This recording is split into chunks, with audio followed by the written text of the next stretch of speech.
Shalom. First and foremost, I want to give all praises, honor, and glory to Yahweh, Bahasham, Yahweh Shai, Bahasham, Recha Kodash. Double honors to the elders and the apostles of Great Millstone, and peace and blessings to the elect. And today we're going to go into the book of Luke, the 22nd chapter. Now the feast of unleavened bread drew nigh, which is called the Passover. And the chief priests and scribes sought how they might kill him, for they feared the people. So they couldn't just go up and grab him up, because the people were listening and taking heed, and they would riot. Then entered Satan into Judas, surnamed Iscariot, being of the number of the 12. And he went his way and communed with the chief priests and captains, how he might betray him unto them. So they went and made a plan and discussed how he could betray Yahushua. And they were glad and covenanted to give him money, right? So they made it a deal, an agreement to pay him. And he promised and sought opportunity to betray him unto them in the absence of the multitude. Then, which is when the masses of people wouldn't be around, then he would be able to give up Yahushua to them. Then came the day of unleavened bread, when the Passover must be killed. And he sent Peter and John, saying, Go and prepare us the Passover, that we may eat. And they said unto him, Where wilt thou that we prepare?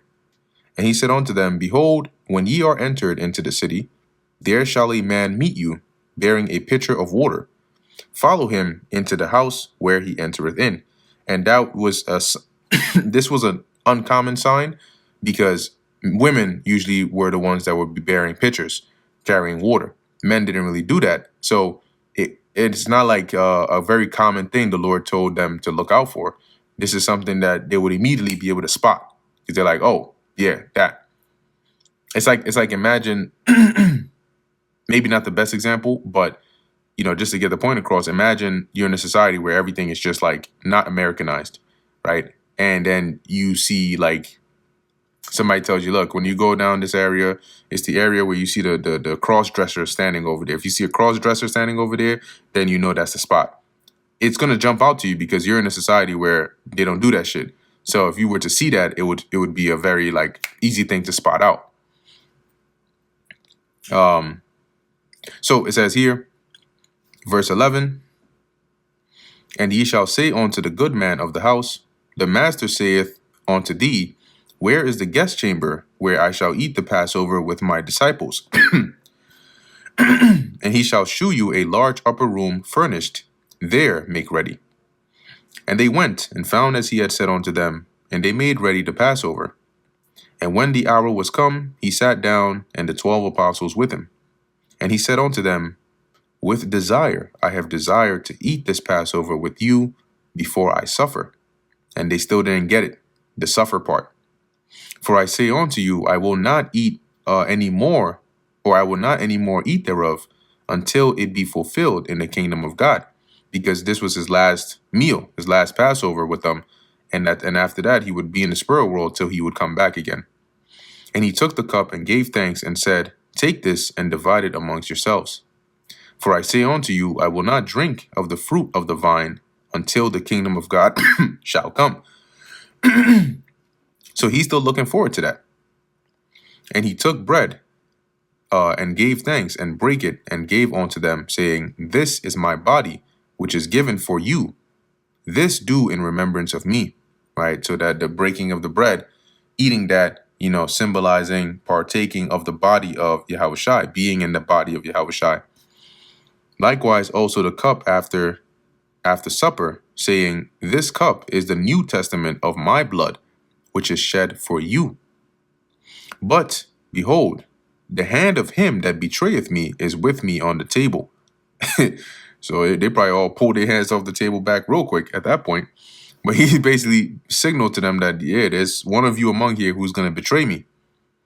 And truly the Son of Man goeth as it was determined, meaning as it was prophesied, as it was written and set up in the heavens, for him to have to go or die. But woe unto that man by whom he is betrayed. And they began to inquire among themselves which of them it was that should do this thing. And there was also a strife among them, which of them should be accounted the greatest. And he said unto them, The kings of the Gentiles exercise lordship over them, and they that exercise authority upon them are called benefactors.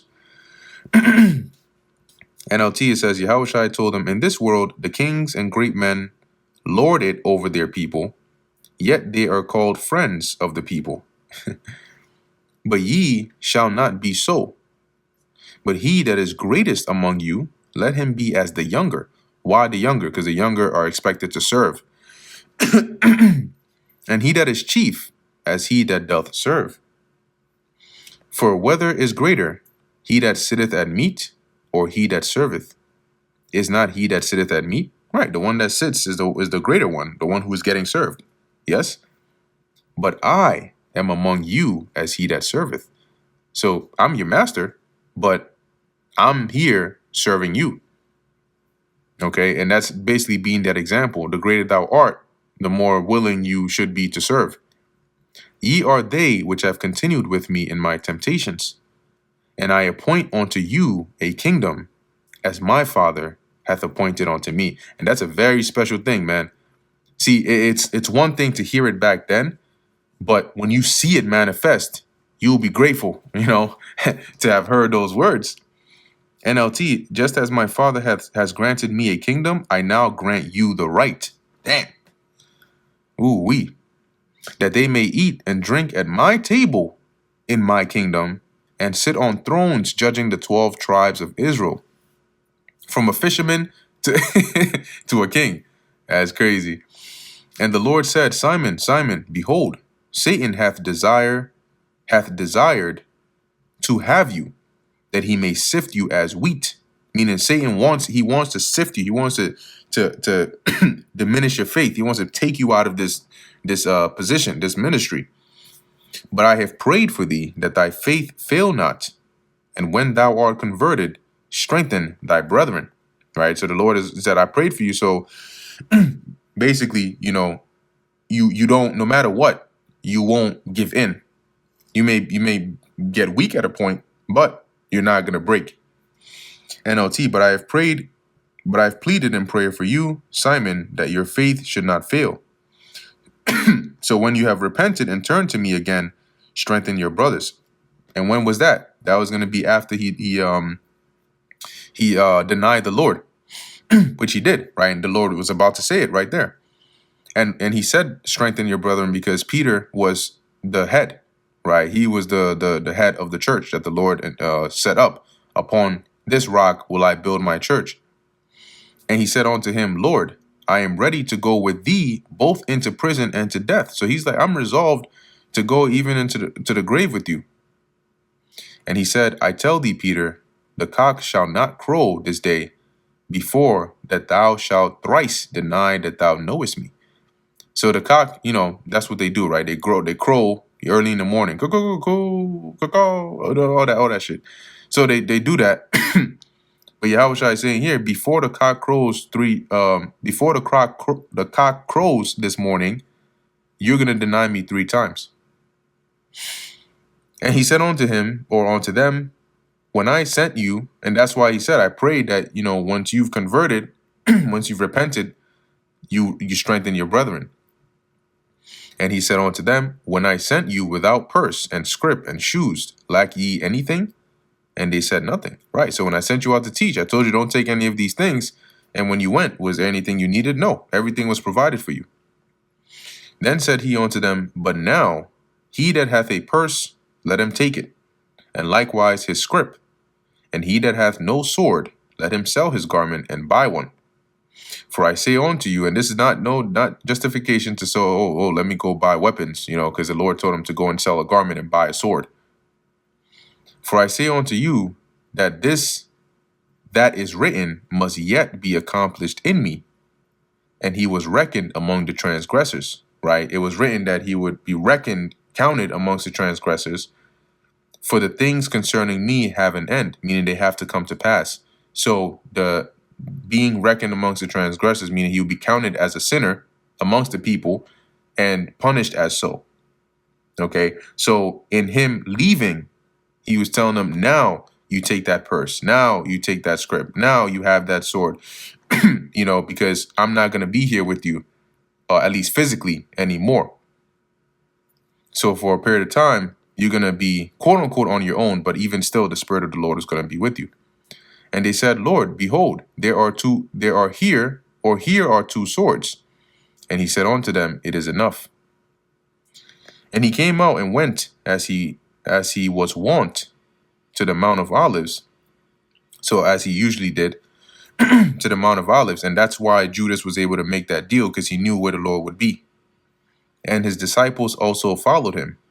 And when he was at the place, he said unto them, pray that ye enter not into temptation. And when he was withdrawn from them about a stone's cast, and kneeling down, and prayed. A stone's cast is like how far you could throw a stone, like that average distance. That's how far up ahead he went. And he prayed, saying, Father, if thou be willing, remove this cup from me. Nevertheless, not my will, but thine be done. So he prayed because he was stressed. He was in anguish that if there was a way to pass this, and he wouldn't have to go through this, but, if this is how it has to be, then so let it be. And there appeared an angel unto him from heaven, strengthening him. And being in an agony, he prayed more earnestly. And his sweat was as it were great drops of blood falling down to the ground. So he was stressed, because it wasn't an easy thing that he would have to go through. He had to go through it by himself. And when he rose up from prayer and was come to his disciples, he found them sleeping for sorrow. Damn, so they were exhausted from sorrow, now having started to get a picture of what's going on. And he said unto them, why sleep ye? Rise and pray, lest ye enter into temptation.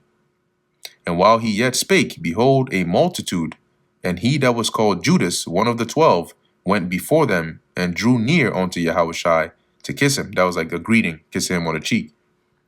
But Yahushua said unto him, Judas, betrayest thou the Son of Man with a kiss?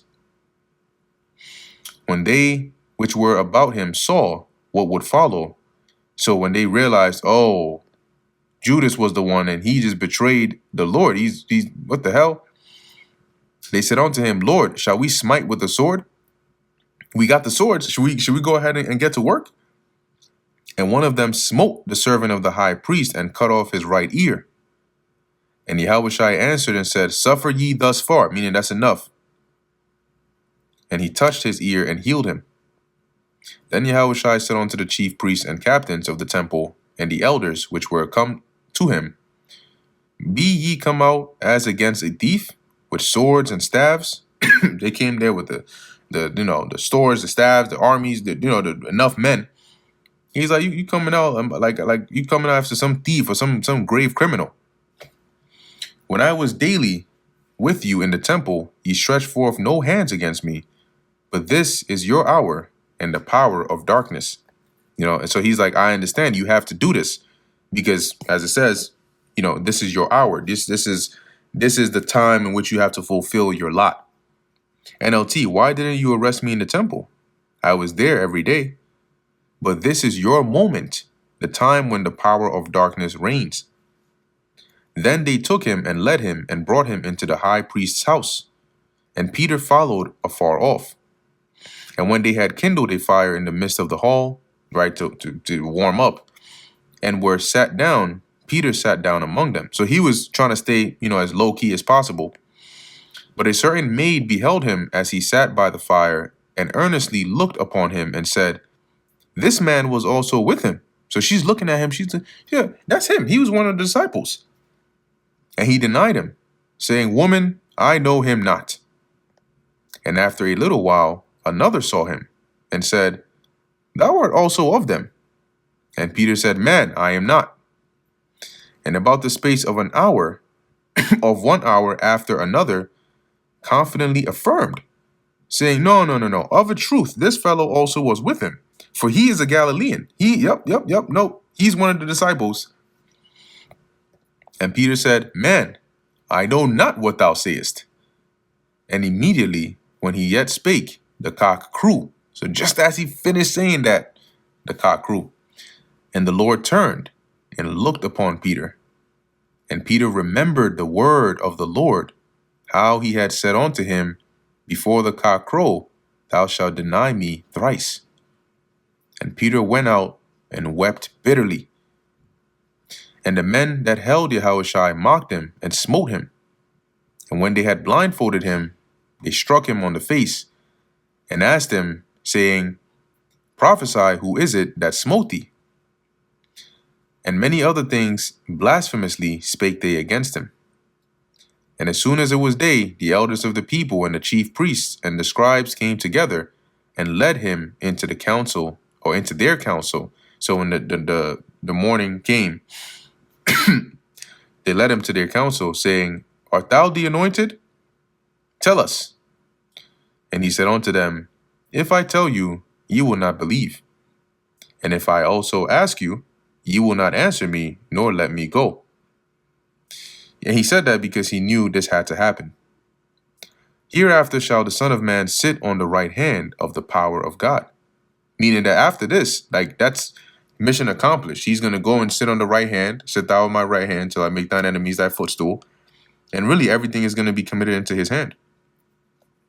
Then said they all, Art thou then the Son of God? And he said unto them, Ye say that I am. And they said, What need we any further witness? For we ourselves have heard of his own mouth. Yeah, that's it. Case closed. Case closed. He just admitted it. He's guilty. He's guilty. He's guilty. And that brings us to the end of the book of Luke, the 22nd chapter. Lord willing, that was edifying to the elect. In closing, I want to give all praises, honor, and glory to Yahweh, Bahasham, Yahushai, Bahasham, Racha Kodash. And until next time, Shalom.